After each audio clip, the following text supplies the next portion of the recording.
tous. Aujourd'hui, dans l'émission sur Conscience TV, j'ai comme chaque mois l'immense plaisir de recevoir Jean-François Millepied. Jean-François, bonjour. Alors, on va aborder un thème majeur aujourd'hui pour notre monde et pour l'ensemble du vivant, à savoir les vertus avérées de l'eau sur l'organisme et sur le biotope. Je vais rentrer tout de suite dans le vif de la matière, dans le vif du sujet du moins. Quels sont les mécanismes biologiques par lesquels l'eau contribue au bon fonctionnement de l'organisme humain? Bonjour à vous, bonjour à toutes et à tous. Le sujet est vaste, varié, d'une importance capitale, d'une technologie folle quelque part, puisqu'on balaye divers sujets aussi variés que la religiosité, l'animisme, l'analyse de l'eau, mais aussi peut-être de la géobiologie et d'autres sujets encore. Et donc, pour les présenter à la fois le plus simplement possible, je vais essayer d'approcher au plus simple de la méthode les éléments importants qui nous sont nécessaires. Et dans le cas de l'eau, on voit très bien que c'est un élément universel dans sa matière, dans son H2O, dans sa formule chimique, et présenté de manière différente, aussi bien sous forme d'eau liquide, de vapeur d'eau, d'eau solide, mais aussi des eaux diluées, diffuses, ou partie intégrante totale et indispensable de l'organisme vivant. Il y a une formule qui explique que l'organisme vivant, en fait, doit être composé d'eau. S'il n'est pas composé d'eau, il est inerte. Ce n'est qu'une formule, parce que pour moi, les pierres ne sont pas inertes et ont une vie aussi, bien qu'elles ne soient pas composées d'eau. Donc, l'eau est présente à tous les étages de notre évolution, de la naissance à la disparition. Et elle est là pour sous-tendre le domaine du vivant. Au-delà de l'hydratation, parce que là on parle de l'eau sur l'organisme humain, quels sont les rôles spécifiques de l'eau dans des processus physiologiques tels que la digestion, la régulation thermique, l'élimination des toxines notamment? Le rôle de l'eau dans ces cas-là, dans ces actions-là, est capital. Il ne peut pas y avoir, il ne peut y avoir aucun fonctionnement organique sans eau. L'eau est un élément qui apporte une énergie à l'organisme, d'une part, lorsque nous la consommons, mais elle emporte aussi des toxines, régule l'équilibre thermique par l'évaporation, par la transpiration. Elle élimine les toxines par la respiration. L'eau, au niveau de la vapeur d'eau, l'eau est indispensable à tous les stades de l'organisme. Et quelles sont les conséquences d'une hydratation qui serait insuffisante, par exemple, sur la santé physique et mentale? Une hydratation insuffisante, on ne s'en rend pas compte dans nos pays tempérés, mais une hydratation insuffisante amène à un déséquilibre total de l'organisme, principalement et par une déshydratation certes, mais par une perte des sels aussi. On n'en parle pas assez souvent. La perte de cet équilibre organique, de cet électrolyte, comme on dit en nutrition animale, va déséquilibrer toute la fonction digestive, les diverses fonctions rénales et autres, et attaquer le système neurologique et l'esprit, la conscience. Hein. C'est un phénomène d'ailleurs qu'on observe dans les maisons de retraite ou auprès de seniors qui sont en déshydratation, et pas nécessairement pendant l'été, mais parce qu'il y a la perte de cette faculté d'avoir envie de boire. C'est quelque chose de manifeste dans notre société. après, en avançant dans l'âge, il est certain qu'il y a des mécanismes qui disparaissent, qui sont moins automatiques pour l'organisme et il y a une espèce de mise en léthargie. Mais vous savez, je pense que des personnes dans leur canapé devant un écran animé perdent aussi cet intérêt à s'hydrater et à consommer des choses de qualité. Bon, je ne dis pas des chips et du coca, mais à consommer des eaux de qualité. Donc, c'est une fonction qui se traduit euh, dans une chaîne naturelle. On le voit aussi, on peut perdre l'intérêt pour la respiration, être en apnée permanente et en phénomène de suroxydation, bien sûr, mais en phénomène de dégénérescence qui se passe parce que l'on n'a pas d'activité, parce qu'on n'a pas de sollicitation, parce que l'on n'a pas tout ça. Et le cas de la déshydratation, oui, elle est manifeste. Et surtout, c'est plutôt la réhydratation qui est peut-être pas à la hauteur de ce qu'elle devrait être. Alors, pour avoir été déshydraté plusieurs fois, donc 2 fois sévèrement, ayant vécu dans des atmosphères incompatibles avec la vie humaine, si l'on peut dire, chaudière de bateau, certaines zones tropicales avec des activités très fortes. J'ai été perdu dans le désert aussi, perdu, c'est-à-dire à plus de 15 km du point de repli, où il y avait de l'eau et du reste. Ce sont des expériences assez marquantes. Et l'on voit que la réhydratation est importante, certes, mais il ne faut pas oublier la reminéralisation. Parce que si on a perdu toutes ces eaux, on a perdu aussi des sels.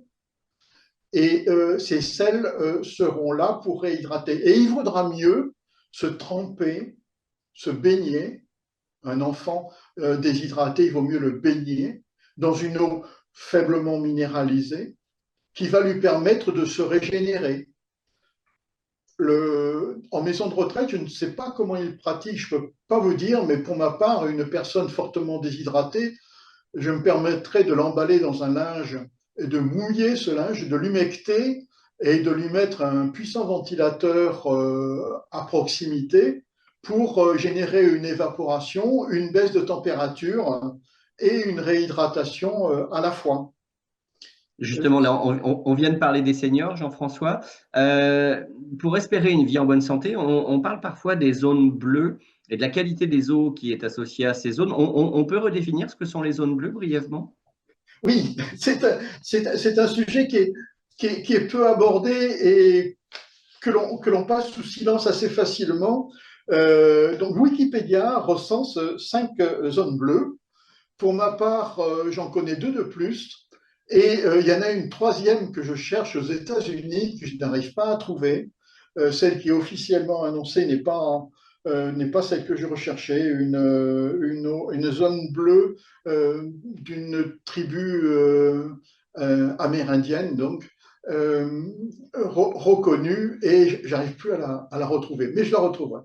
Et donc, ces zones bleues sont des zones qui ont été établies parce qu'on s'est aperçu que, étrangement, sur un périmètre défini, des gens vivaient particulièrement longtemps, avec de bonnes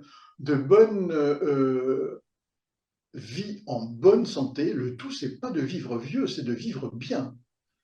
Et c'est l'espérance de vie en bonne santé. Plusieurs zones bleues hein, qui sont identifiées. De Alors, mémoire, je crois qu'il y en a en France, en Italie, en Grèce, au Japon. en France, pas trop, hein. Non, il me semblait. Il me semblait Non. pourtant. Non, mais c'est bon. Alors, si, il y a une zone bleue qui se trouve dans des îles en Méditerranée, à proximité de la Corse. Il y a une autre île en Méditerranée, en Crète, qui n'est pas référencée dans la liste Wikipédia, mais qui auraient des espérances de vie assez importantes, mais à base du régime crétois dont on parle. Donc à base de végétaux, de légumes, d'huile d'olive, éventuellement du fromage, mais du fromage de chèvre, peu de protéines animales et une eau d'excellente qualité. Je rebondis sur ce que vous dites, ça me fait penser à deux reportages récents que j'ai vus. Le premier, c'était pas loin, c'était la semaine dernière, sur l'île d'Ikaria, en Grèce, voilà, où les gens Oui, dépassent allègrement les 95, voire 100 ans. Et le plus étonnant, c'est que la plupart, même au-delà de 90 ans, sont toujours en activité. Activité certes modérée, mais toujours en activité. Et il y avait un deuxième bassin qui, cette fois, était plus en Italie. Je ne me rappelle pas le nom du lieu. Il me semble que c'était pas très, très loin de la Sardaigne non plus, où il y avait exactement les mêmes propriétés. Alors, je ne sais pas si c'était considéré comme zone bleue, mais on est bien face à des situations où les personnes, comme vous le dites, hein, vivent à la fois bien, longtemps, et dans des conditions qui sont des conditions très favorables pour dépasser la centaine, quoi. ouais. Icaria, oui, Icaria est effectivement reconnue comme étant une zone bleue officielle. Mhm. Et ce qu'il y a d'intéressant de voir, aussi bien en Colombie, au Pakistan ou ailleurs, euh, ces populations-là vivent dans des zones qui sont maintenant reconnues, mais ont toute une constante d'avoir une eau d'excellente qualité. Une source locale, systématiquement, j'imagine. Bien sûr. Et on pourra en retrouver certainement dans d'autres régions. Je suis en train d'essayer d'en identifier et je ferai peut-être je ferai un appel à la fin de cette vidéo pour savoir si d'autres personnes veulent rejoindre cette démarche de recherche des zones de qualité, parce qu'on en a en France aussi, c'est certain. On a des eaux de qualité en France aussi, c'est certain. Après, l'alimentation moderne, ça c'est autre chose.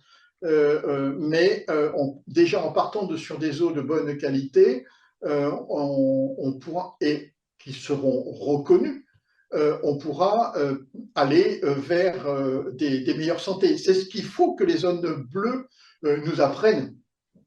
C'est ce qu'il faut qu'elles nous apprennent, d'une part, que l'on protège notre environnement et notre santé par tous les moyens, et aussi, mais aussi en reconnaissant ces zones où il y a des eaux naturelles de haute qualité. Ça fera peut-être l'objet d'une autre démarche sur des eaux particulières j'admire totalement et pour lesquelles on aura quelques autres explications. Voilà, il faut savoir que ça existe. Comment, je voudrais rebondir sur l'eau, comment l'eau influence-t-elle les écosystèmes et la biodiversité? Là, on vient d'évoquer les zones bleues. Et quels sont les impacts des perturbations du cycle de l'eau? On le voit à tous les niveaux. Et j'ai lutté contre ça en Bretagne. J'habite en Bretagne.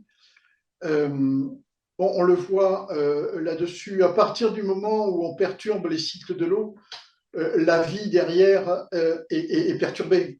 Euh, Nous avons lutté contre des mines ici qui voulaient s'installer en Bretagne. Effectivement, nous avons besoin de minéraux rares, nous avons besoin de matériaux divers, carrières et autres. C'est vrai, nous en avons besoin. Mais par contre, dans ce cas, je m'étais insurgé et j'avais argumenté sur le fait que des mines où elles étaient prévues allaient impacter toute l'écologie de la région. Ils avaient prévu des mines pile au mauvais endroit, à l'endroit où se regroupaient toutes les sources des rivières bretonnes. Enfin, pas toutes, mais une majorité de sources de rivières bretonnes. Et donc, de fait, par la perturbation géologique, de fait par la génération de drainage minier acide, c'est un terme technique, mais qui s'explique assez facilement, de la perturbation des sols, eh bien, les rivières alentours allaient être perturbées. Ces rivières alentours sont des rivières qui sont pompées pour la consommation humaine, pas en totalité, mais en grande partie, qui sont pompées pour la consommation animale aussi. Et donc, tout allait par une simple intervention humaine, peut-être, comment dire, nécessaire.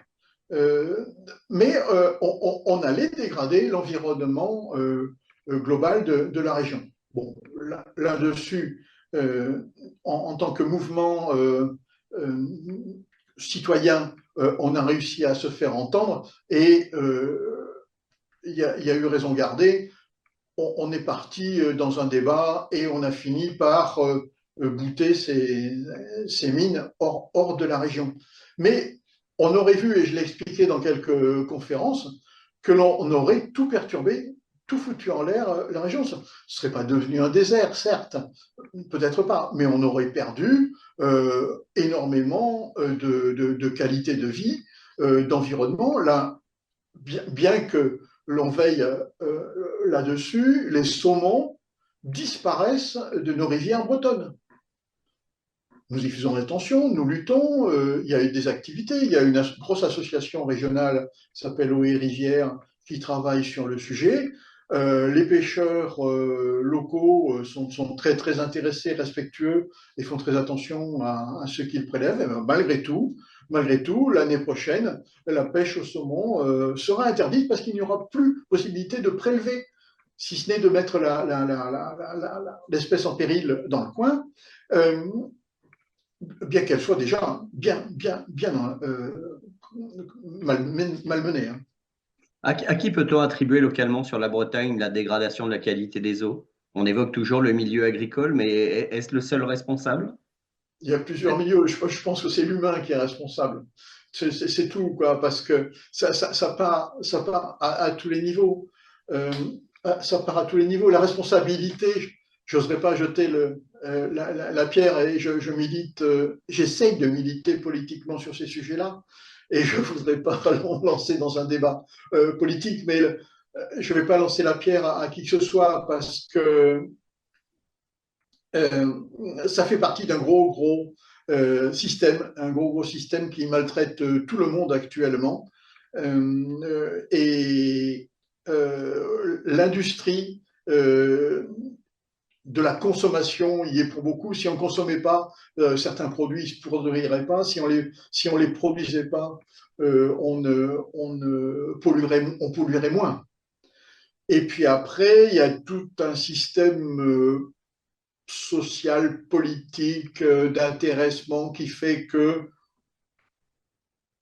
ma foi, on ne va pas dans le bon sens encore pour le moment. Des émissions comme celle-ci peuvent faire prendre conscience qu'il y a un moyen de faire quelque chose et c'est très important pour moi. J'ai été vice-président d'un gros réseau associatif pendant quelques années. Nous avons lutté contre ces procédés-là en favorisant d'autres qui favorisaient d'autres pollutions aussi. Enfin, bref, c'est pas vraiment du tout évident. Il faut y être en permanence et aussi s'adapter en fonction des nécessités des lieux, des terrains, des luttes, des besoins. Un parc éolien qui, soi-disant, est une merveille de l'écologie, sont des catastrophes. Sur certaines zones et de la manière dont on procède. Catastrophe écologique, catastrophe économique, catastrophe immobilière.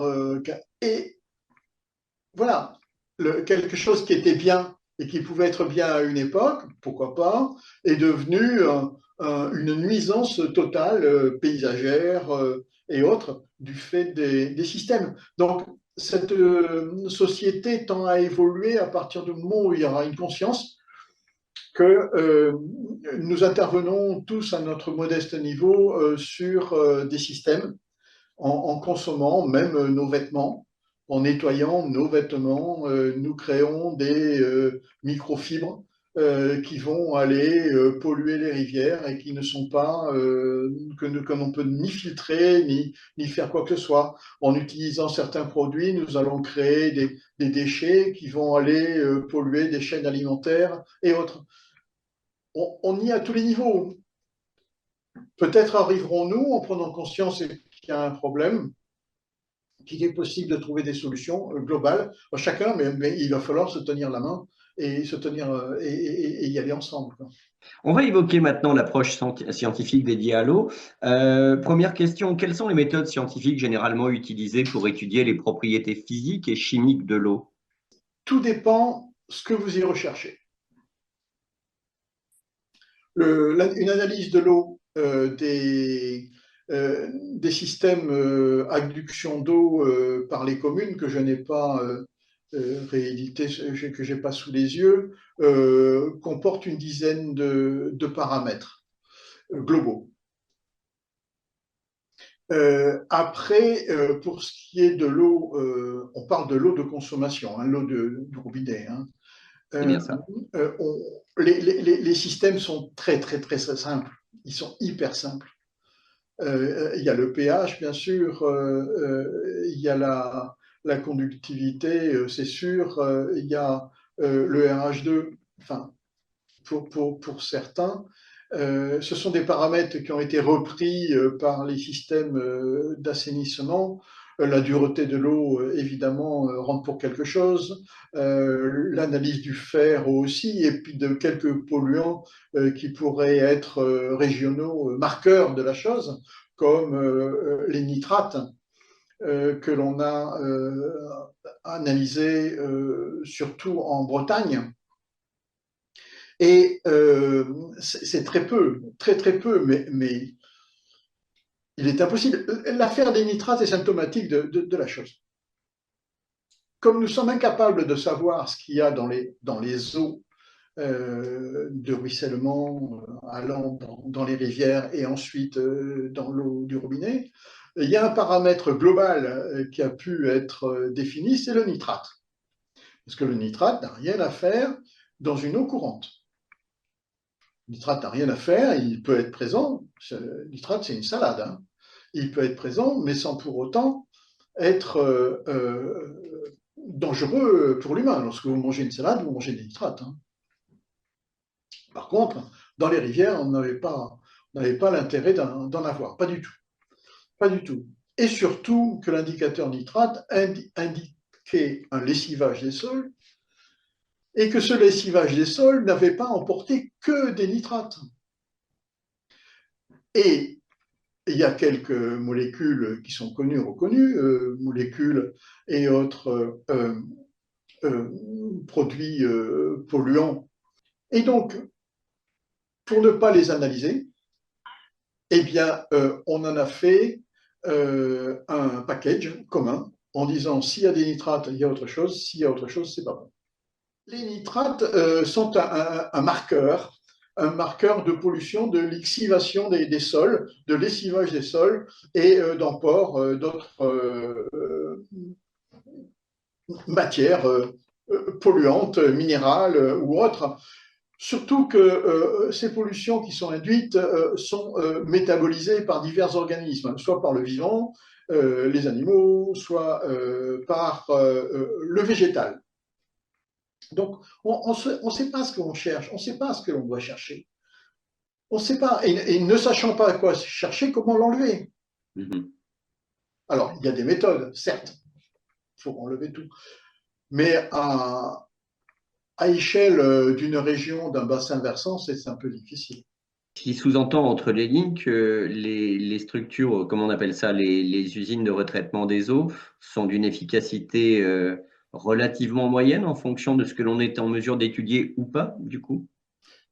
Elles sont absolument, pour la plupart, en dessous des besoins réels de la population. Elles ne sont pas capables de le faire. Comment les avancées scientifiques contribuent-elles à améliorer justement les technologies de traitement et de purification de l'eau?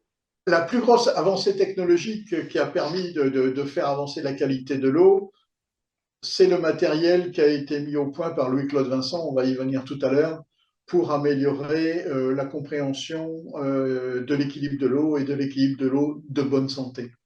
Ça, c'est le matériel qui est utilisé par tout le monde maintenant avec des paramètres qui sont partagés sur la planète entière sans problème. Je voudrais aborder une notion d'anomalie de l'eau. Alors, ça va vous paraître bizarre, notamment sa densité maximale à 4 degrés. Ça s'explique, ça, par la science? Vous m'avez posé la question, j'ai cherché, et effectivement, il y a des anomalies au niveau de l'eau. J'en connaissais une en tant qu'ancien vaporiste autour de 100 degrés. Euh, qui est une anomalie de fonctionnement. À 4 degrés, c'est une anomalie, mais une anomalie quand même qui a de grandes qualités, et la principale étant de permettre aux eaux en dessous de la surface de se maintenir dans un état qui permet la vie du biotope. Si il n'y avait pas cette anomalie, la partie liquide aquatique gèlerait en bloc, et à ce moment-là, le fond de la mer, plutôt de la rivière, serait gelé aussi. Ouais. Et là, toute vie aurait disparu. Mais ce qui m'amène justement à cette question, à savoir le rôle de l'eau dans l'apparition et le développement de la vie. Visiblement, c'est incontournable, de ce que j'en ai compris. Vu les besoins que nous avons en eau de notre naissance et dans toute notre vie, ça ne peut pas être autrement que la condition, qu'une des conditions principales, peut-être pas la seule, mais une des conditions principales à la vie. Sans eau, pas de vie. Nous serions minéral. Comme je vous disais, les roches ont une vie pour moi quand même, mais c'est pas la même. Comme. Ce qui me fait rebondir d'ailleurs sur la recherche scientifique, mais alors je dirais exoplanétaire, où le premier objet de recherche, c'est justement, avant de trouver de la vie, c'est de trouver de l'eau ou des traces d'eau. On le voit d'un point de vue, j'allais dire, lunaire, martien, etc. Alors, ça ne faisait pas partie des questions d'origine, mais ça m'a fait penser à ça, où on voit bien que le côté de l'eau est incontournable aux prédispositions et, j'allais dire, aux premières molécules de vie en réalité. Si on veut amener des machines, il n'y aura pas besoin d'eau et ce ne sera pas nécessaire, à moins qu'on ait besoin de les refroidir. Euh, Auquel cas, il faut peut-être beaucoup d'eau, comme Hmm. un réacteur nucléaire, par exemple, qui ne peut pas fonctionner s'il n'y a pas une réfrigération. Même le moteur de votre voiture, si vous avez la chance encore d'avoir une voiture thermique, vous avez besoin de le refroidir pour fonctionner. Mais après, tout vivant a besoin d'une régénération au niveau hydrique, à la fois dans tous les domaines, ce que l'on a évoqué depuis le début, c'est-à-dire l'alimentation, la digestion, l'élimination, l'évaporation, la réfrigération et oui, l'élimination. Quelles sont les limites, Jean-François, de l'approche scientifique actuelle dans la compréhension de la complexité de l'eau? Il y a plus de limite. Comme ils ont ouvert la boîte quantique, là, maintenant, la science se limitait tant qu'elle restait une science dure, allons dire. Depuis qu'elle est devenue quantique, là, dans ce que l'on en lit, ils n'ont plus de limite. Marc-Henri, qui nous a quitté, professeur Marc-Henri, qui nous a quitté il y a quelques mois, n'avait plus de limite dans sa réflexion au niveau de l'eau, avec, comment dire, à notre grand plaisir. Hein. Un collègue écrivain que j'ai quand même, avec lequel j'ai un peu travaillé, Yann Olivo, n'a plus de limite dans sa réflexion au niveau de l'eau depuis qu'on est arrivé dans ces domaines-là.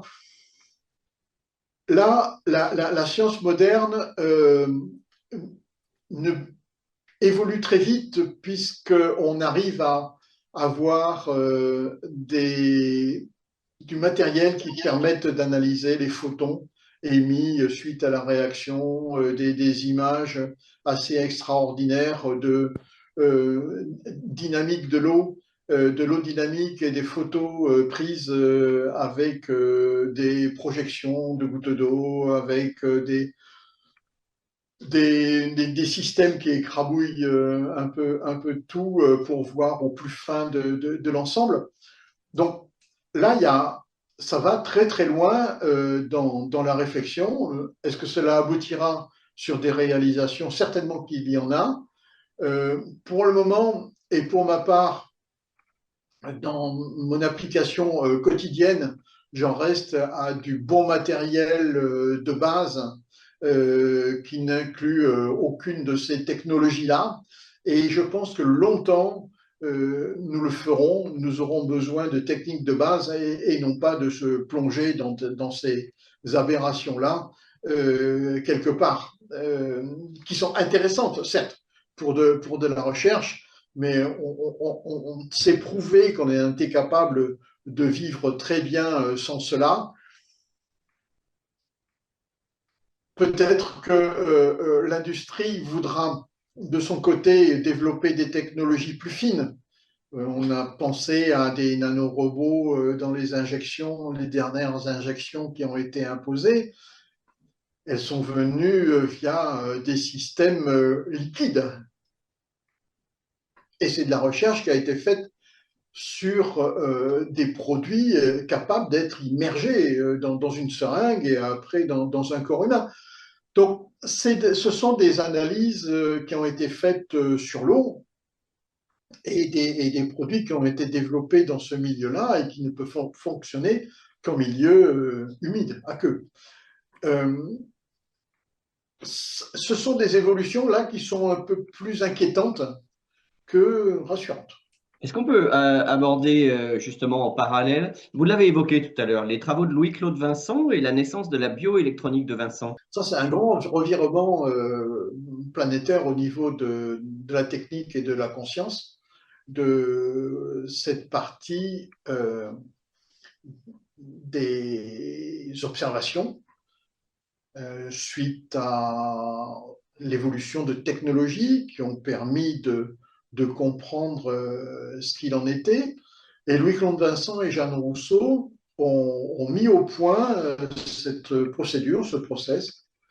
D'abord, Louis-Claude Vincent sur l'eau, en s'apercevant en tant qu'hydrogéologue de la correspondance qu'il y avait entre la qualité de l'eau et la qualité d'un état de santé d'une population, du bon état de santé d'une population.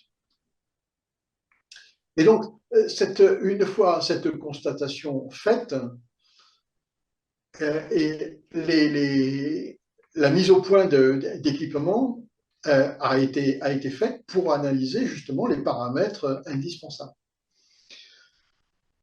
La curiosité de ces personnes-là, Louis-Claude Vincent, a été poussée un peu plus loin, alors la mise au point de matériel d'analyse, et a fédéré dans son équipe Jeanne Rousseau, sa principale collaboratrice, qui a développé, elle, en tant que pharmacienne, laborantine et pharmacienne, la recherche au niveau du vivant. Donc, on n'imagine pas, et très très mal, l'influence de ces techniques sur notre vie actuelle, mais il faut savoir tout simplement que toutes les unités de traitement d'eau se réfèrent à du matériel issu de ces techniques, que toute l'aquariophilie, vous savez, ceux qui élèvent les poissons dans les petits bocals, ce sont des chimistes extraordinaires, ces gens-là. Pour moi, ils sont formidables. Ils arrivent à maintenir dans un état d'équilibre des eaux s'ils veulent que leurs petits poissons vivent. Et ils utilisent du matériel issu de la bioélectronique. Et après, on a la pisciculture, on a les élevages, on a l'agronomie qui s'est mise à développer ses propres techniques issues de ces mêmes origines là-dedans. Donc, mais Claude Vincent a démarré une réflexion et une technologie qui est utilisée maintenant, quelquefois sans le savoir, hein, et qui est principale dans notre vie de tous les jours. On va revenir sur l'eau et cette fois son traitement industrialisé, puisqu'on en a parlé tout à l'heure concernant les cours d'eau. Moi, j'aimerais savoir si les activités humaines impactent également les océans, les nappes phréatiques. Je pense que oui, mais est-ce que vous pouvez m'en dire plus? Les activités humaines impactent tout. Il n'y a qu'à voir Fukushima et l'eau qui est déversée dans la mer suite à la, à l'emballement radioactif de son cœur. Euh, Une eau enrichie en plutonium? oui, je pense oui, et pas qu'en plutonium, Mhm. en résidus. Alors, je ne vous citerai pas lesquels, mais en tout cas, ça part à la mer. Fukushima, c'est simple, c'est 1 mètre d'eau par an de précipitation.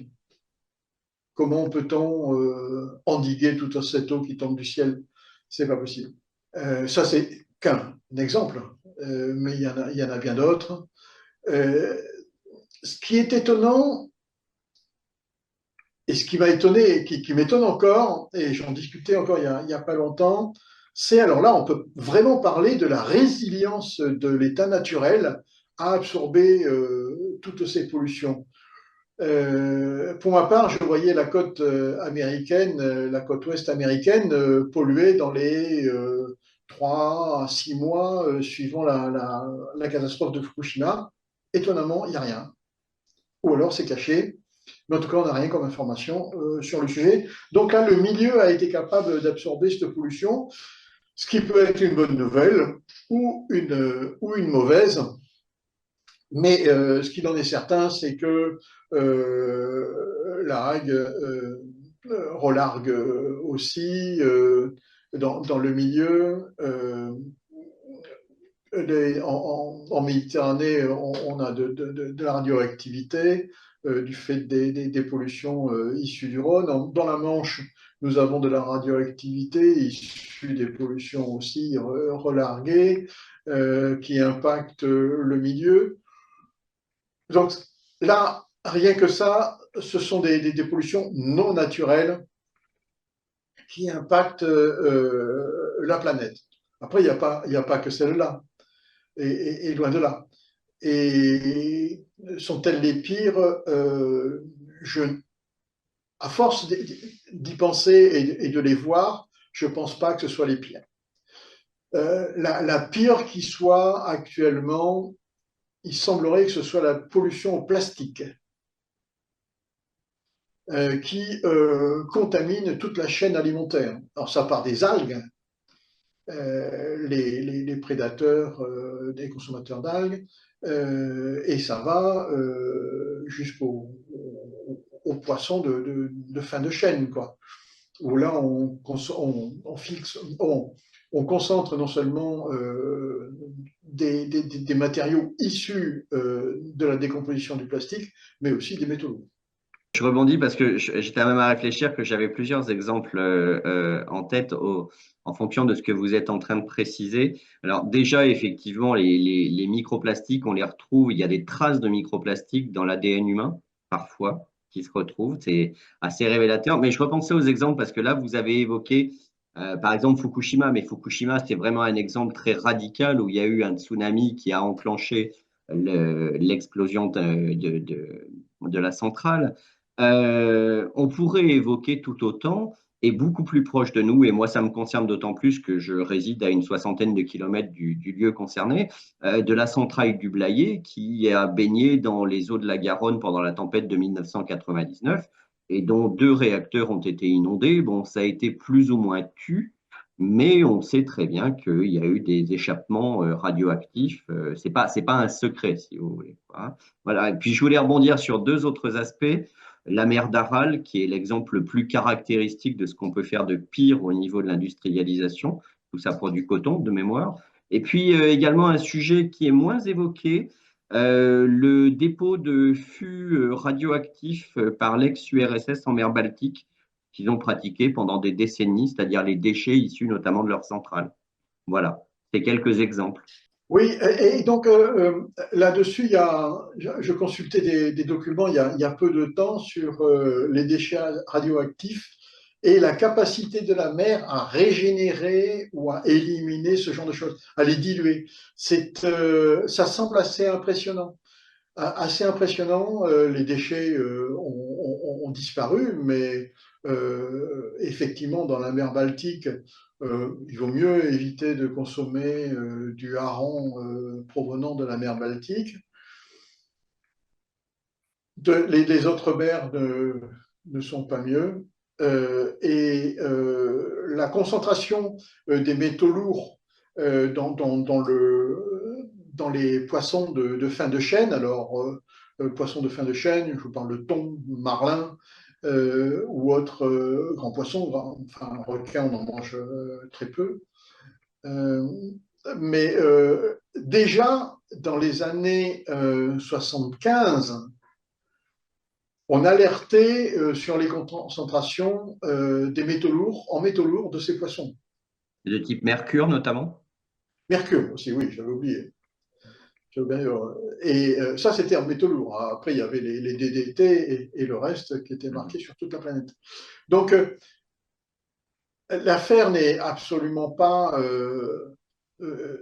récente. Il y a une antériorité assez importante dans ce qui est de la pollution, du fait de la concentration en fin de chaîne, quoi.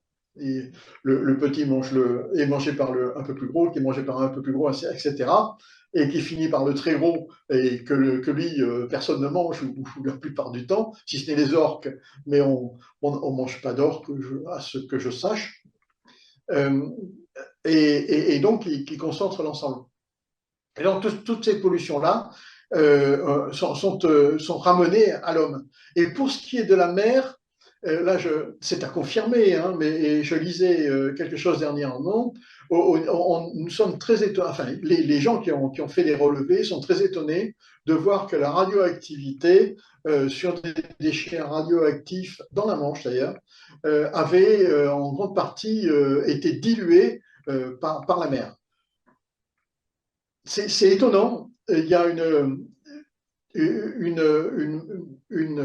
dilution, c'est pas une évaporation donc pour le cas, mais qui fait que ce que l'on craignait ne se passe pas encore. C'est pas pour autant qu'il faille le faire, hein. Absolument pas, hein. Il ne faudrait pas que ça devienne un argument de ceux qui polluent, hein. Oui, mais en tant que pollution radioactive, hein, près d'ici, c'est pas un secret, c'est un secret pour personne, hein. Mais près d'ici, près d'une ville importante, en amont de sa station de pompage, en amont de sa station de pompage, il y a les rejets d'une mine d'uranium. On a fait une promenade dans le coin avec la CRIRAD et comme exemple, on prenait ces rejets. Donc, on n'a pas besoin d'aller chercher de l'eau de mer polluée. Nous l'avons en amont des stations de pompage. Ouais. Et même ce qu'il en est, on n'a aucune analyse radiologique des eaux de consommation. On Mhm. devrait en avoir. La CRIRAD en a fait à une époque dans le Massif central, et pour s'apercevoir que chez les particuliers, ça crachait très fort. Pour ma part, je n'ai pas de résultats, hein. Je vais faire des mesures sur des puits pour voir ce qu'il en est. Alors en, en radon et en autres sources, voir ce que ça donne. Mais c'est une grosse source de pollution. Alors là, qui est pour le coup naturelle, hein. Mhm. C'est totalement naturel. OK. Quels sont les procédés de traitement industriel de l'eau qui peuvent altérer ses qualités naturelles?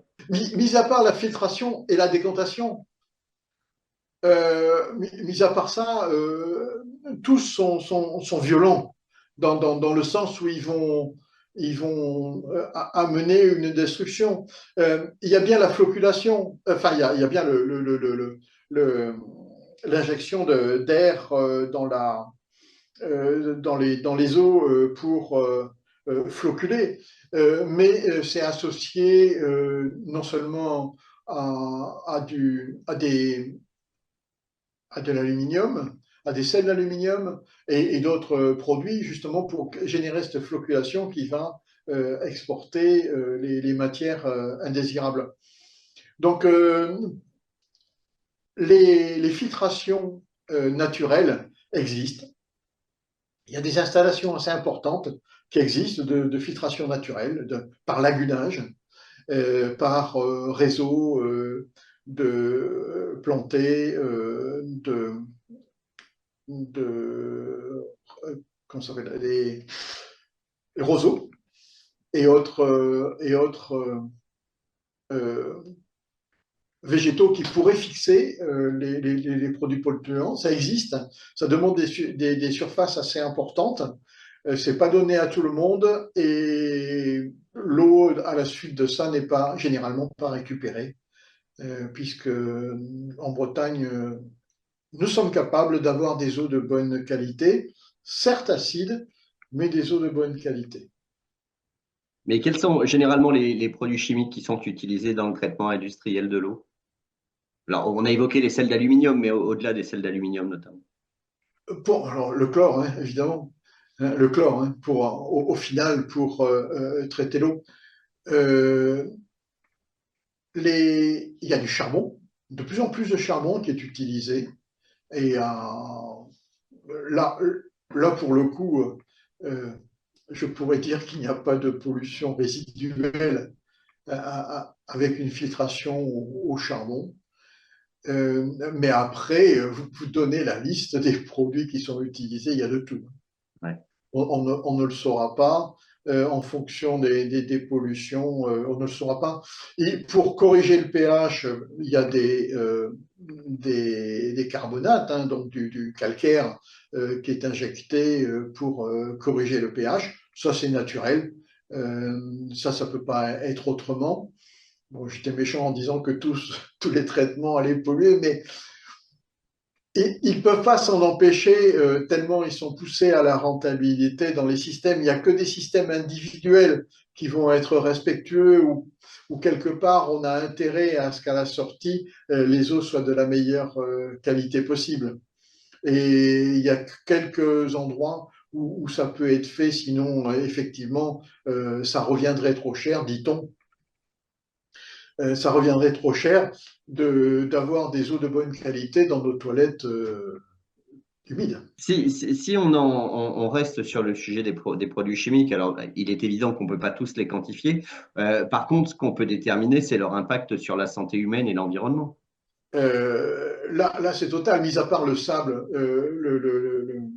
la zéolite, pour certains, le charbon actif associé pour de la filtration, effectivement, et éventuellement l'injection d'air pour corriger un peu tout ça.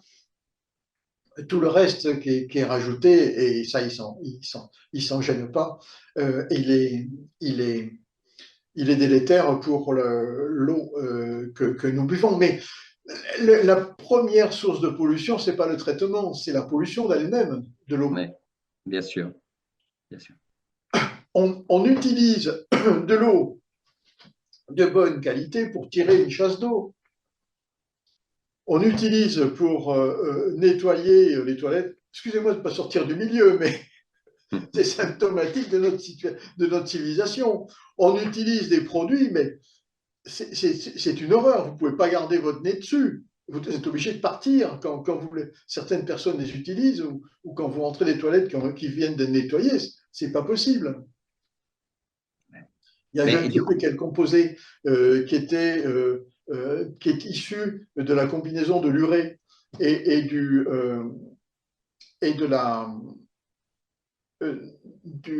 l'eau de Javel, qui était un composé gazeux, qui était le gaz moutarde dans les tranchées. C'est révélateur. Et donc, là-dessus, ben, on demande de faire nos besoins là-dessus, quoi. Et donc, et ce composé, bon, même s'il se dégage en ammoniac et autre chose, c'est possible, mais il y en a une partie qui part dans les eaux. Et ces eaux, on les retrouve dans nos unités de traitement de, d'eau de rejet, quoi. C'est une question que j'avais posée à un élu il y a longtemps, il y a plus de 20 ans, et on parlait de dépollution de l'eau, et j'avais dit, bon d'accord, ok, bon, je suis d'accord avec la dépollution, ok, mais pourquoi polluons-nous?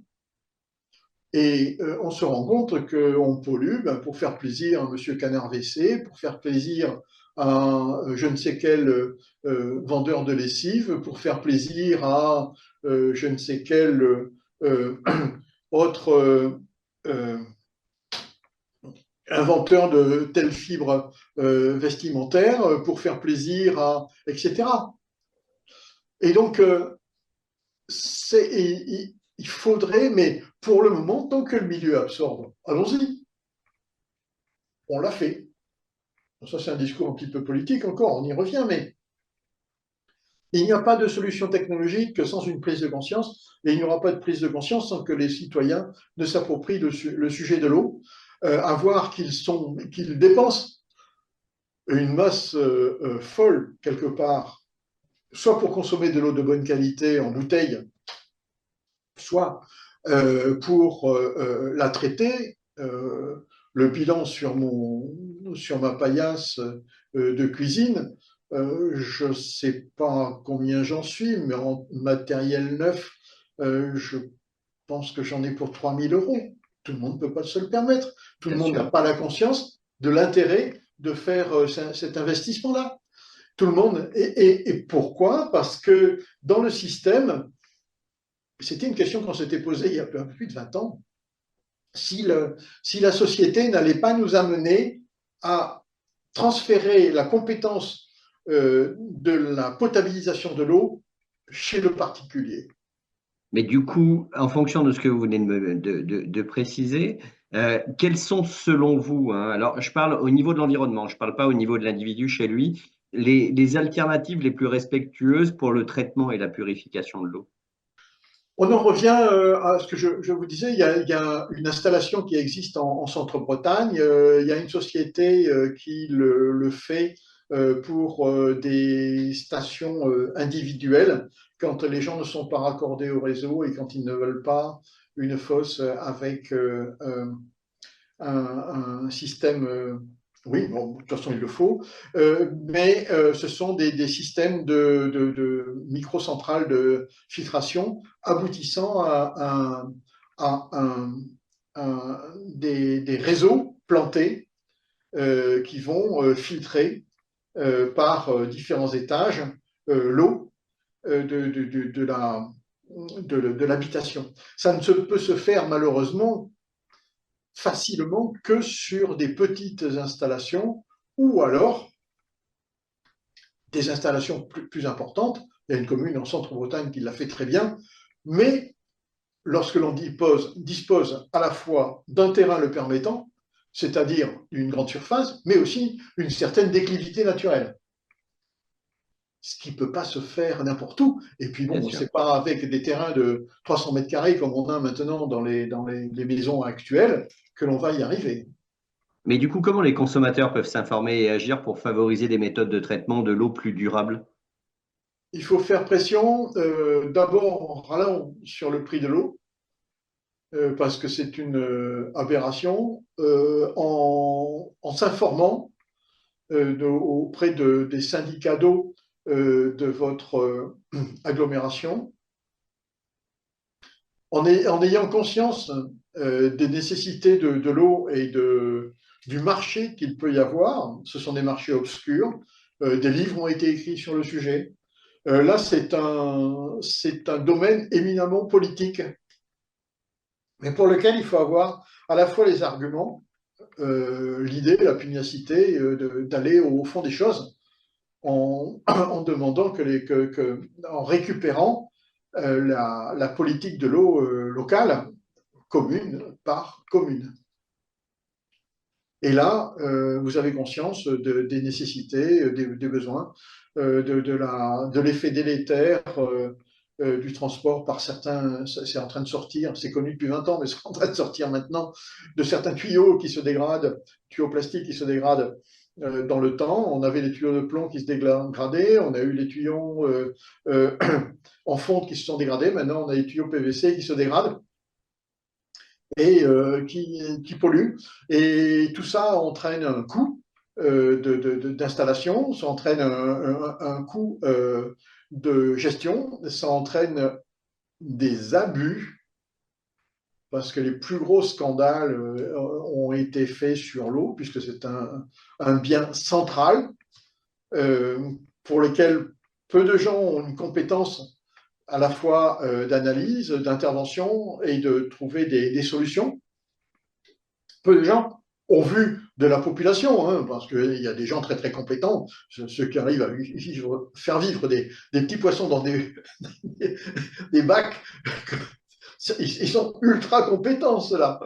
Bon, ceux qui arrivent à avoir des élevages avec des eaux de bonne qualité, aussi sont ultra compétents. Il y en a plein qui ont des grandes compétences, mais nous ne sommes pas assez fédérés et compétents en tant que société pour aller revendiquer et demander des meilleures choses et du reste. Et c'est tellement une affaire de société que on se fait noyer par les autres problématiques et on n'est pas, c'est quand même pour de l'eau, c'est pas mal, mais on n'est pas à la hauteur de la réponse que l'on devrait avoir, ça c'est sûr. On va se focaliser maintenant sur les différentes qualités des eaux. Brièvement et j'allais dire naturellement, quelles sont les caractéristiques qui distinguent les différents types d'eau? Alors, une eau de source, une eau minérale, une eau du robinet, alors naturelle, pas vraiment, mais en tout cas, les eaux des mers et des océans. Il y a vraiment différents types d'eau qui existent systématiquement. Totalement. L'eau de mer, une qualité de l'eau de mer, je ne sais pas si, enfin, le plasma de Quinton en est la référence supérieure de Qu'est-ce l'eau de mer de grande qualité. qu'est-ce que le plasma de Quinton? Là, j'avoue ne pas connaître le terme. Ah, bah c'est une eau de qualité ayant un pH bien particulier, en de mémoire je ne l'ai pas, des caractéristiques physico-chimiques qui en font un substitut pour certains à pas mal de procédés technologiques, on va s'arrêter comme ça, et ayant un lien bien précis avec la santé humaine. D'accord. Et qui a été centrale dans les traitements de certaines maladies, surtout après la Deuxième Guerre mondiale. C'est une eau qui peut être utilisée de différentes manières.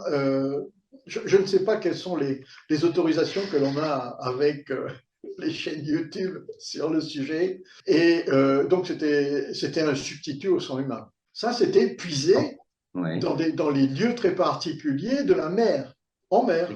Mais quand vous dites, alors je suis désolé, je rebondis sur le sujet, quand vous dites substitut au sang humain, en quantité limitée, j'imagine. Ça reste un mystère pour certains. Ouais. C'est pas très clairement défini. Des expérimentations ont été faites sur des animaux, c'est certain, D'accord. et des expérimentations réussies. J'ai le sentiment que vous parlez de la fontaine de Jouvence quand je vous écoute. Pas tout à fait. Ah non, le plasma de Quinton, non, mais c'est quelque chose qui permet, par exemple, de conserver des tissus humains. D'accord. Alors, je ne sais pas où en est l'autorisation, parce que là, j'ai lâché un petit peu depuis quelque temps, mais des informations sur ce sujet, j'en ai plus, mais sur la conservation des tissus humains, sur la réhydratation, sur des injections bien particulières de plasma de Quinton pour régler certaines pathologies musculaires ou d'articulation. On va indiquer dans la vidéo quelques sources en rapport au plasma de Quinton pour les personnes qui voudraient s'informer, justement, ça peut être intéressant. Très bien, avec plaisir. Alors ça, c'est de l'eau de mer, ça. Hein, D'accord? l'utilisation, l'usage de l'eau de mer. Mais après, dans l'eau de mer, vous savez qu'on a des sources à terre, des Mhm. sources d'eau douce, et bien on en a en mer aussi. Oui, On a des bien sources de sûr. mer. Il y a des îles en Méditerranée qui captent leurs eaux douces en mer. Elles ont des cloches et autour des sources, elles récupèrent de l'eau douce. Mais OK. après, la variété des eaux à terre est colossale, énorme. Ça part des eaux de pluie, bon, ça on a idée de ce qu'il en est, avec toutes les pollutions possibles et inimaginables qui vont Enfin, vous imaginez un peu tout ce qui se passe au niveau aérien, et même il y a des choses que l'on n'imagine pas et qui se passent quand même aussi. Et donc là, les pollutions au niveau aérien sont colossales, aussi bien par le captage, les toitures, mais aussi par diverses expérimentations aériennes euh, sur sur la planète. Ah, oui, événement politique actuel, Donald Trump, je suis désolé de le citer, devrait réglementer, enfin a promis de réglementer ces expérimentations-là, aériennes, de traitement aérien de l'eau, de pluie, de l'eau atmosphérique. Et Mhm. donc, ces eaux de pluie se retrouvent sur le sol, dans des rivières, pénètrent le sol dans des nappes dites phréatiques, sont filtrées plus ou moins suivant la profondeur, plus ou moins, suivant les accès aussi à ces cavités souterraines naturelles dues à c'est pas un lac qu'il y a dessous, c'est dilué dans la roche et dans les matières friables. Et après, au niveau des eaux, ça, ce sont les cycles de l'eau, comment dire, officiels. Voilà. Cycle de l'eau officiel, évaporation, transport par les nuages, précipitation, filtration, nappe souterraine, pompage, consommation. Voilà, ça c'est le officiel. Mais évidemment, comme j'aime bien déroger au côté officiel des choses, j'ai une certaine affection, je dois dire, pour des eaux bien particulières.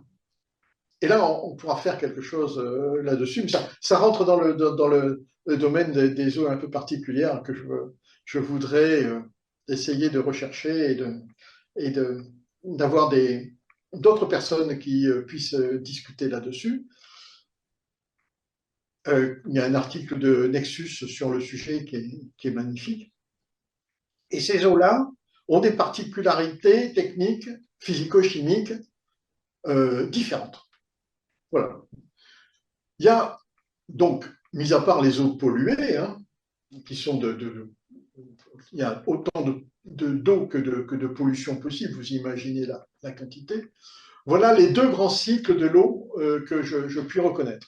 Le cycle naturel, évaporation, précipitation, et le cycle résurgence, eau particulière. Alors, ces eaux-là, contrairement aux eaux que l'on peut pomper dans les sols, quand elles sont dans leurs caractéristiques les plus pures, ont ont des particularités physico-chimiques que l'on reconnaît grâce à la bioélectronique de Vincent. D'ailleurs, c'est grâce à ça que j'ai pu aller enrichir ma curiosité sur ces sujets-là. Et on a des eaux de haute valeur sanitaire, alimentaire, de haute valeur à tous les niveaux de santé et du reste. Et ces eaux que je suppose être les eaux consommées dans les zones bleues. On y revient. À partir de là, ces deux systèmes aquifères, non, comment on dit, comment on peut dire, mais de l'eau, quoi. Hein, ces deux, il n'y a pas un système de l'eau, il y en a plusieurs, il y en a deux au moins. Peut-être qu'il y en a-t-il encore d'autres, hein, mais il y en a deux. Et ce système-là, ce deuxième système, est un système qui paraît de grande qualité au niveau environnemental et surtout de consommation humaine. Alors, il faut en parler, mais ne pas trop l'ébruiter. Enfin bon, trop tard c'est fait, mais je ne suis pas le seul à en parler, rassurez-vous. Je ne suis pas le seul à en parler, parce que l'industrie, y voyant son intérêt, pourrait dire, bah, puisqu'il n'y a pas de limite, allons-y, pompons. On n'a pas besoin de purifier une eau pour la rejeter, puisqu'on a de l'eau à profusion, de grande qualité et disponible sans à profusion. Donc, il y aura certainement une part politique très intéressante à avoir sur ces sujets-là, parce que nous sommes co-gestionnaires de notre petite planète avec des intérêts comment dire, totalement différents, quoi. Hein. Bien sûr. Et du coup, quels sont les critères de qualité à prendre en compte pour l'eau destinée à la consommation humaine? Ce sont les qualités qui sont énoncées par la bioélectronique de Vincent, donc un faible pH, en dessous de 7, une faible minéralité, s'il est possible, en dessous de 150, et puis un RH2 entre 28 et je ne sais plus combien, mais ça dépendait aux alentours de 28. Alors là, je viens de parler des qualités propres à l'eau. Je voulais rebondir puisque là, on parle d'eau destinée à la consommation humaine, mais je vais vraiment être dans le détail de l'eau destinée à être bue, pour faire très précis. Il y a aussi un facteur qui est un facteur de stockage. C'est-à-dire, là, tout à l'heure, quand on s'est parlé, votre eau, elle est dans une carafe en verre. Voilà. La mienne est dans une bouteille en plastique. Oui, On fait quoi? c'est, il y a un monde entre nous. C'est une carafe en verre, enfin c'est un cristal de dynamisation. D'accord. Ce n'est pas une carafe toute simple. Vous voyez, c'est aussi ça, c'est ça que je voudrais évoquer, c'est le fait que, je prends mon exemple très simple, voilà, j'ai acheté cette bouteille d'eau, je ne me suis pas posé la question sur le contenant. Voilà, Il y a un relargage inévitable. Il y a un relargage inévitable. Votre eau, vous allez la balloter en plus en la transportant. Elle a été stockée, on ne sait comment, depuis combien de temps. Elle vient d'on ne sait où. Il y a quelques marques qui sont très très respectueuses.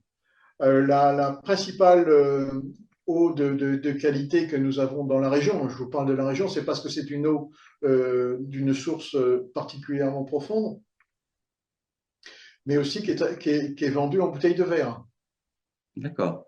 Là, nous avons des eaux de grande qualité. Plus cher? Oui. Oui, fatalement. C'est principalement réservé à la, enfin réservé non, on doit pouvoir en avoir, mais à la restauration. Mais après, il y a tout un tas de systèmes de filtration. J'en ai vendu quelques-uns. J'ai vendu différentes marques. Là, je vais peut-être me réassocier, enfin participer avec une prochaine équipe pour des systèmes un petit peu différents. Mais on peut faire tout un chacun son système pour filtrer et dynamiser son eau sans trop de problèmes. On fera ça, je vous montrerai comment on peut le faire. Je pourrais vous passer une petite vidéo d'un système de dynamisation en ligne que j'ai mis au point et Avec plaisir. qui est sur ma Avec plaisir. maison. On l'intégrera dans la vidéo, en effet. Et donc, ça, c'est quelque chose que on peut faire facilement. Alors après, concernant les eaux euh, de naturelles, et il faut savoir que dans ces eaux-là, on, on retrouve plusieurs types de qualités d'eau qui sont intéressantes dans à divers niveaux de pathologie et à des pathologies différentes. ce sont toutes les eaux thermales que l'on trouve sur la planète, qui sont des eaux de résurgence, la plupart du temps, qui vont apporter par ingestion ou par bain une récupération d'un déséquilibre de santé, quel qu'il soit. Donc là, la panoplie est colossale, est énorme à ce niveau, et là-dessus, ben, vous connaissez des eaux comme la Bourboule, Aix-les-Bains, qu'est-ce qu'il y a encore comme eau, enfin thermale, vous en connaissez, avec des eaux de grande qualité, Dax, des eaux soufrées ou pas, des eaux ayant certains minéraux qui vont détendre, libérer, reminéraliser pour chacun l'organisme. Voilà. Mais il n'y a pas que ça hein, qui existe à ce niveau.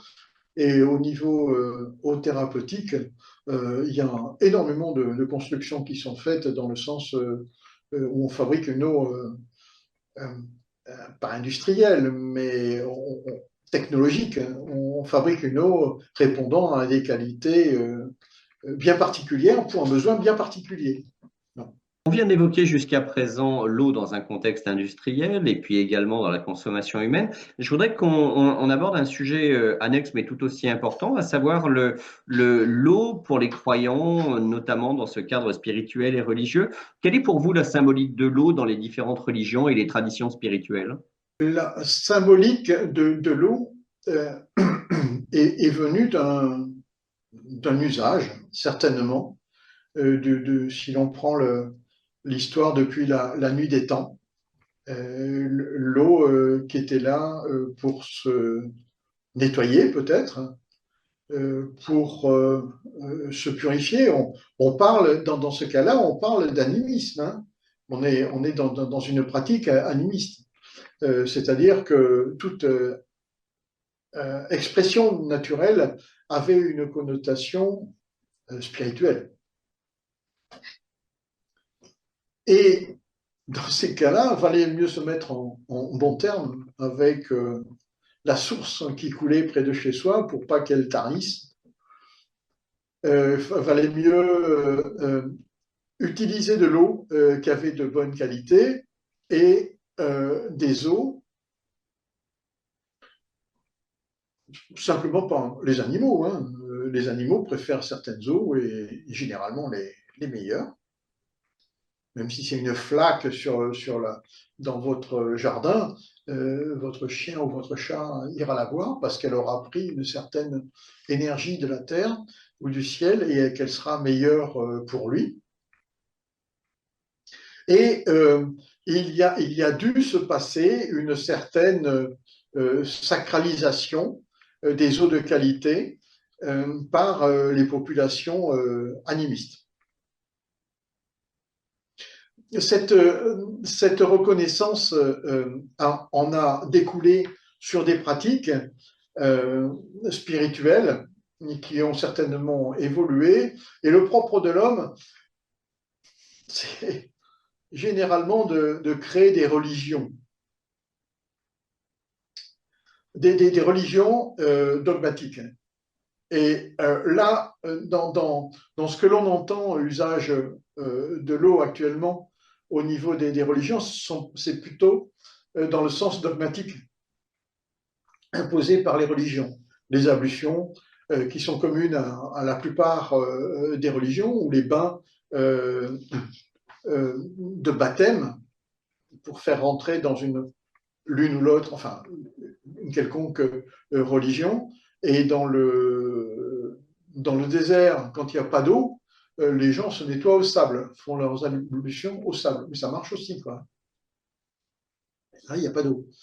Et donc, l'eau a un pouvoir, quelque part, à fédérer l'esprit des gens dans des pratiques qui sont euh, instinctive. Les animaux ont les mêmes. Les animaux vont se baigner.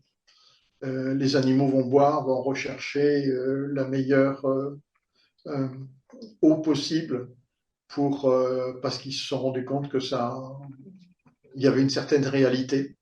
Vous ferez difficilement boire des animaux avec des eaux de mauvaise qualité, physico-chimiques, mais aussi vibratoires. Par contre, ils consommeront plus des eaux de bonne qualité. Et l'homme a dû être la même chose. Il a intégré dans une spiritualité. Cette spiritualité est devenue une religion pour la plupart, et la religion a intégré la pratique de la démarche de l'eau à tous les niveaux. Pour ma part, bon, je suis peut-être un peu trop simpliste dans la démarche. La démarche n'est pas simple, mais dans l'explication de la démarche, pour dire que ce n'est pas la religion qui a créé l'intérêt de l'eau. Par contre, la religion a intégré l'intérêt de l'eau parce que c'est un certain apport, hein, c'est une clientèle. Il n'y a pas de religion sans revenu, il n'y a pas de revenu sans croyants. Et s'il n'y a pas d'intérêt, les croyants ne viennent pas. Mais l'eau est également symbole de source de vie en même temps. Mais l'eau est présente à tous les étages. L'eau est présente à tous les étages. On voit maintenant les chapelles, les anciennes chapelles, construites à des endroits très particuliers. Bon, là, en Bretagne, on en a partout. Hein. Eh bien, à côté de la chapelle, il y a une source. Il n'y avait jamais de chapelle sans source. Ce qui sont devenues des églises. Sous chaque église, mis à part les églises républicaines, hein, qui sont des constructions en béton placées n'importe où, les vraies églises, il y a une source qui passe dessous. Ça ne peut pas. Ça, c'est de la géobiologie. Mais on est bien d'accord sur la signification spirituelle de l'eau. Là, j'ai évoqué source de vie. Elle est également symbole de purification, symbole de renaissance par ailleurs. On peut se nettoyer, oui, on peut se nettoyer avec l'eau. Si vous avez un traumatisme quelconque, il y a des eaux qui vont vous permettre de libérer ce traumatisme. Et ces eaux-là ont des particularités vibratoires très élevées qui font que, techniquement, on va pouvoir s'en servir pour avoir un mieux-être. L'eau de Lourdes, magnifique exemple. Alors, galvaudés, ils ont des besoins, ils vont pomper dans d'autres réseaux, enfin, il faut savoir choisir à Lourdes, mais je vous prie de croire que j'y vais régulièrement, je reviens toujours avec de l'eau de qualité, et je sais où la trouver dans Lourdes, la plupart du temps, jusqu'à présent. Mais ce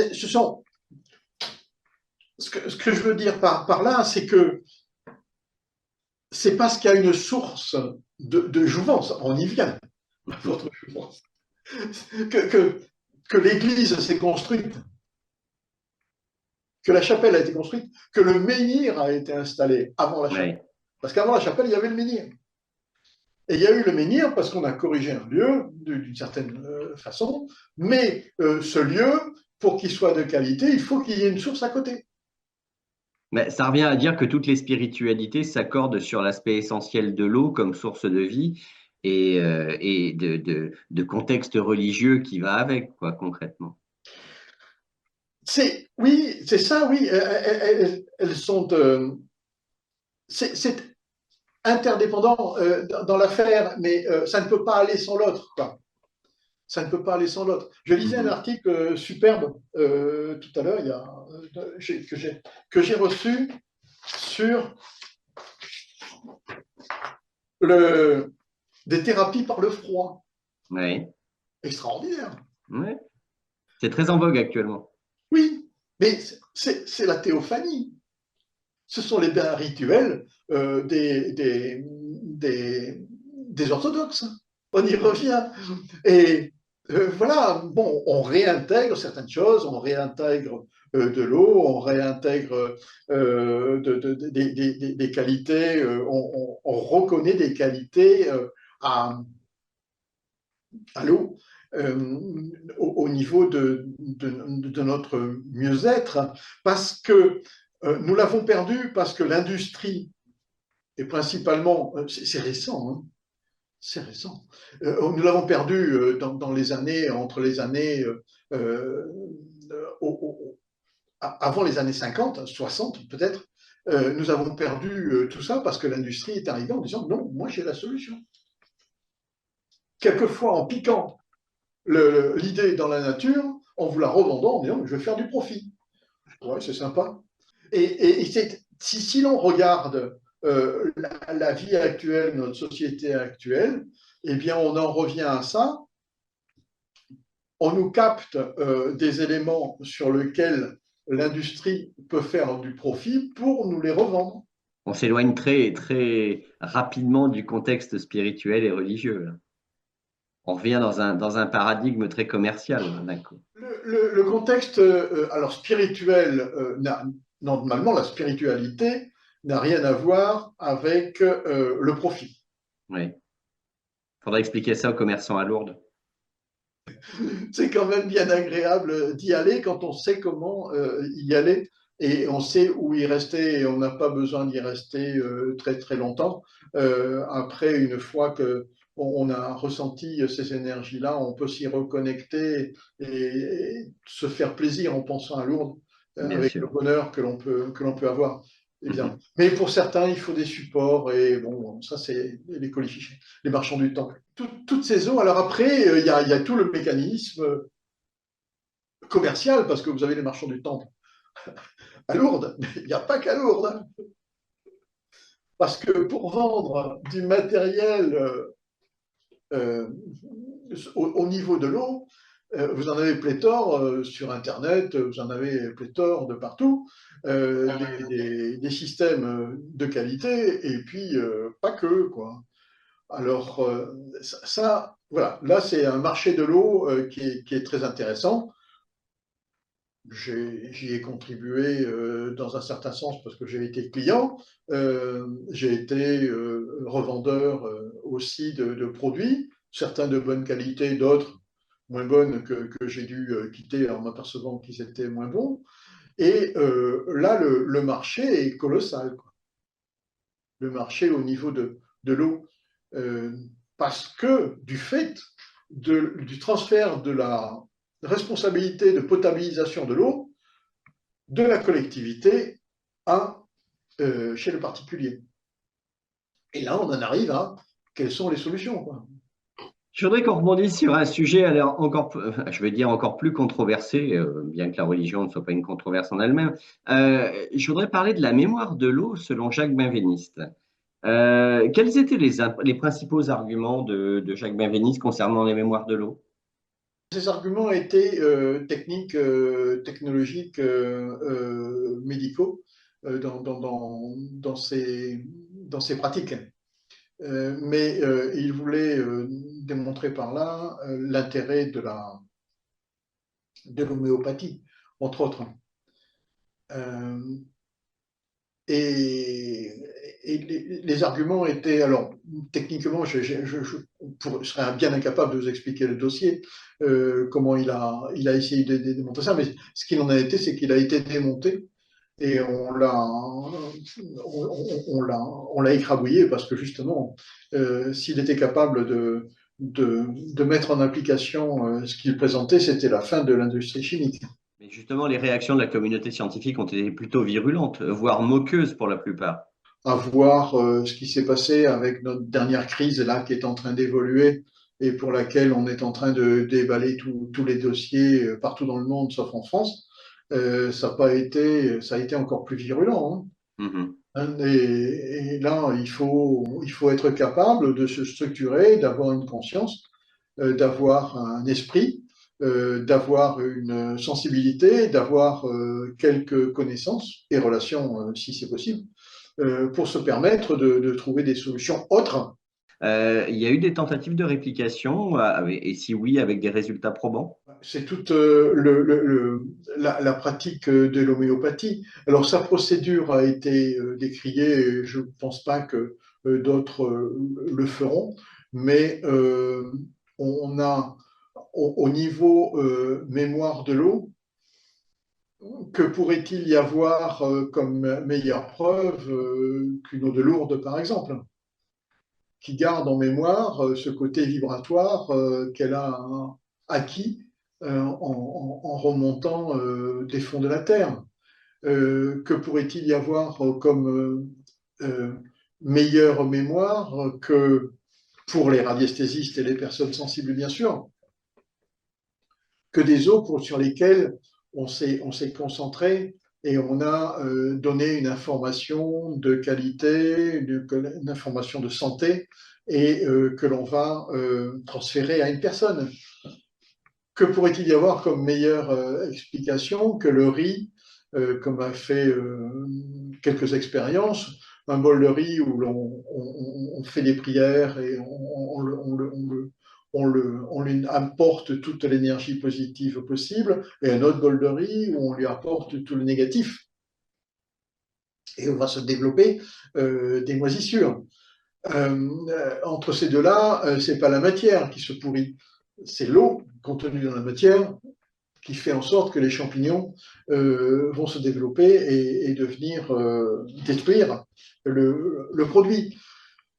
C'est là-dessus, le système est parfaitement au courant de ce qui se passe, fera tout pour que ça n'existe pas. Comme on n'a pas voulu que l'artémisia apporte un mieux-être aux personnes qui avaient des grippes, comme on n'a pas voulu qu'hydroxychloroquine le fasse, etc. Donc là, les usurpations de la science sont légion là-dessus, et dans ce que l'on veut nous faire avaler. Mais du coup, comment le concept de mémoire de l'eau est aujourd'hui perçu dans le contexte des avancées scientifiques? Ça demeure j'allais dire, un sujet qui est rayé d'un trait et traité avec mépris, ou il y a quand même un certain intérêt de la communauté scientifique, sous-entendu?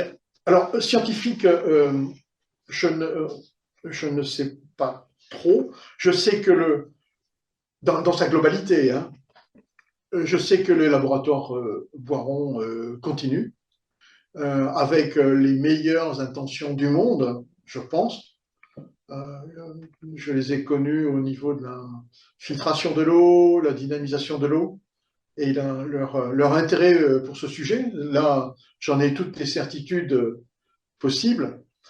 Euh, et donc, au niveau de la qualité des produits, euh, leur prise d'intérêt pour la qualité de l'eau est manifeste. Il n'y a aucun problème. Sauf que le système a trouvé la parade et les produits sont stérilisés à 60 degrés. Et à 60 degrés, l'eau est morte. On a évoqué donc Jacques Benveniste. Je voudrais qu'on parle d'un dernier aspect qui est lié à l'eau et qui vous concerne directement, à savoir le vibratoire et l'énergétique. Comment les propriétés vibratoires de l'eau peuvent-elles influencer les systèmes biologiques et les environnements? De la même manière qu'on va influencer un bol de riz sur lequel on va faire des prières, envoyer une énergie positive, et l'autre euh, lui envoyer des énergies négatives, deux bols différents. Et donc, on va voir que celui sur lequel on a envoyé des énergies positives, il va se développer correctement, pas moisir. Et par contre, celui sur lequel on a envoyé des énergies négatives va pourrir. C'est la même manière. Hein. C'est la même manière. Si vous n'aimez pas vos plantes dans votre jardin, elles vont mourir. Si vous les aimez, vous êtes un bon jardinier et vous allez leur faciliter la vie. Ce sont des exemples, c'est basique hein, comme exemple. Hein. Mais après, bon, il y a plein de gens qui ont travaillé sur des techniques et des technologies qui permettent d'analyser la qualité vibratoire des eaux, la cristallisation sensible. Il y a quoique l'on dise que l'intervenant y est pour beaucoup dans sa réflexion et dans son insufflation d'énergie. Il y a Microtoxo aussi, qui était une culture de bactéries, je ne sais plus où ils en sont là. J'ai eu du mal à savoir, mais c'est quelque chose qui a marché à une époque. Il y a l'eau de qualité va influencer de la meilleure façon possible la meilleure façon possible et dans la meilleure qualité possible le vivant, quel qu'il soit. C'est une évidence. Quelqu'un qui arrose ses plantes, n'importe quel fleuriste qui arrose ses plantes avec une eau de mauvaise qualité ne va pas y arriver. Et elles vont être. Donc, c'est ça, tout un chacun peut s'y référer et faire ses propres expériences. Après, on peut expérimenter différents produits que l'on peut mettre dans l'eau pour la dynamiser. De ce côté-là, j'ai quelques expériences en cours aussi. J'ai du matériel de dynamisation à profusion, ça j'en vends, qui permettent justement de redonner une énergie à une plante, à une eau d'arrosage, une eau de boisson, c'est la même chose. Hein. C'est une carafe, mais différente. Voilà. Vous pouvez nous rappeler en quelques mots les méthodes utilisées pour mesurer et analyser les énergies subtiles de l'eau? Pour mesurer les énergies de l'eau, la meilleure des solutions, c'est encore la radiesthésie, c'est la sensibilité que vous avez. C'est le moyen le plus efficace, celui que je recommande, c'est être autonome, ne pas dépendre. Et ne pas croire une étiquette, une mode, ne pas croire ce qui est annoncé, une publicité, ne pas croire ça. C'est le meilleur moyen de le faire, j'en vois pas d'autre, parce que on peut avoir les meilleures allégations possibles de tel ou tel système, comme quoi c'est ce qu'il y a de mieux. D'une part, on ne vous donne pas de garantie, plus que ça, et d'autre part, on ne savait pas ce que ça va donner dans le temps. Donc, là-dessus, ce que l'on utilisait il y a 40 ans au niveau vibratoire n'était plus valable il y a 20 ans, et ce qu'on utilisait qui était différent il y a 20 ans encore n'est peut-être pour la plupart, pour certains, plus valable maintenant. Il y a une évolution qui se fait du fait de l'augmentation de notre qualité vibratoire à la plupart d'entre nous. Puisque nous avons beaucoup évolué ces 20 dernières années, c'est colossal. D'une part, il y a d'autre part la société, oui, mais les besoins que l'on a au niveau vibratoire sont exponentiels maintenant. On n'est plus dans les mêmes besoins que l'on avait il y a 20 ans. Le niveau de pollution a tellement augmenté qu'on a encore besoin de plus de protection vibratoire et de montée vibratoire possible. Et dans ce qui est pour l'eau, c'est la même chose.